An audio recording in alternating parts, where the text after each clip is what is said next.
Good afternoon, everyone, and good afternoon, Dr. Burton. My name is Elizabeth Hughes, and I'm so excited to be joining you for CME 730 Geometric Thinking Introduction. My current role and experience.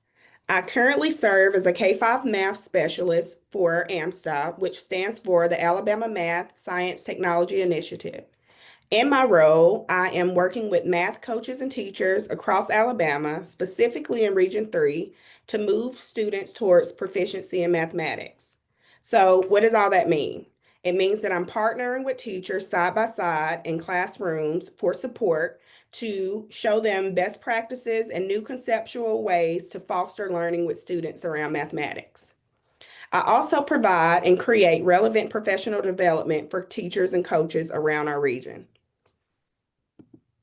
What are my expectations for CM 730 geometric thinking? With a lot of the schools and the state, I noticed that there's a trend around geometric thinking and measurement. It, for several years, has been our lowest testing area in grades 2 through 5. And not only that, in contrary, it also happens to be our highest testing domain in our Alabama summative assessment, which is referred to as ACAP.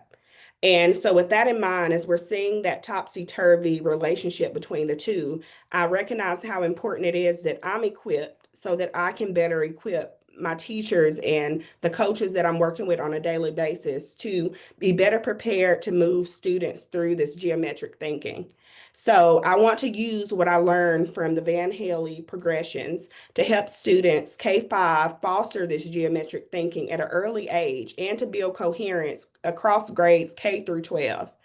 I also want to be very specific around my language and the solo language that we're going to learn about in this course to grow my own geometric thinking. And with that in mind, I love to use routines like Which One Doesn't Belong that comes from Christian Danielson that spark confidence in geometric thinking at an early age. So with that in mind, let's take a moment and look at this routine. Which one doesn't belong? A personal confession. I love geometry. I always have. And so in my role, I often start with routines like this that instantly make geometry feel accessible for students and teachers, and that also bring out that geometric vocabulary and language that's so important to foster at an early age for our students. As I began doing some of our reading from our course, and also going into a classroom last week to do this routine, I could literally see the Van Hal progression come into life. Some students were noticing features, other students were naming properties, and some were even connecting relationships among these shapes. So I want to invite you to pause for a quick moment and feel free to use any of the prompts that are on the side. But as you're looking at this visual, which shape would you justify that doesn't belong? What language could you use to make those justifications? What is all the same about the shapes? What could we say are different or they all have? I invite you, if you happen to stumble upon this video, to come back and leave a comment and let me know your justification for which shape you agree wouldn't belong. And I also invite you to take a moment and make some connections with this routine and what we've read so far in this coursework. So looking ahead, what is it that I hope to do outside of gaining this PhD and all the experience that's sure to come along with it? I hope that I can use this to launch into writing research that's relevant and usable for teachers and coaches. And I want to continue to contribute at a state level and ultimately even a national level. I would love to move through working and writing policies and supports that improve mathematics learning with a focus on opportunities and outcomes for all students, but specifically for students of color.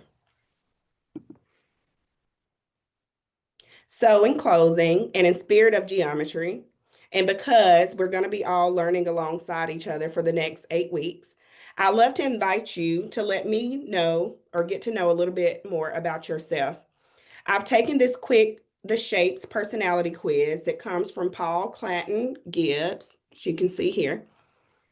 And I've taken it several times. I typically bounce between a circle and a triangle. The circle is when I'm building relationships and that dialogue. And a lot of times I find myself in the triangle when I'm sequencing goals and looking for success criteria to align my work with the work that I'm going to be doing with my stakeholders. And so knowing your shape can help you, and it can help us in this class as we are working alongside each other and collaborating.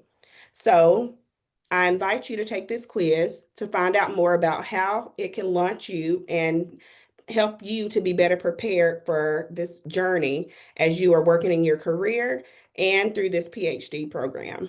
So feel free to scan that QR code listed right here and take about 2 minutes to take the quiz. It's going to spit out and let you know what your personality trait is right away. So I invite you, if you do happen to stumble upon my video, to come back and leave a reply and let me know your personality type from the quiz. All right. I can't wait to continue the work that we're going to do together.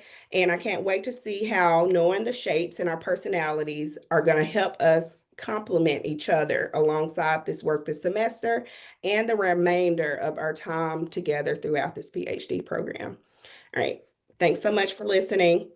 Have a great night.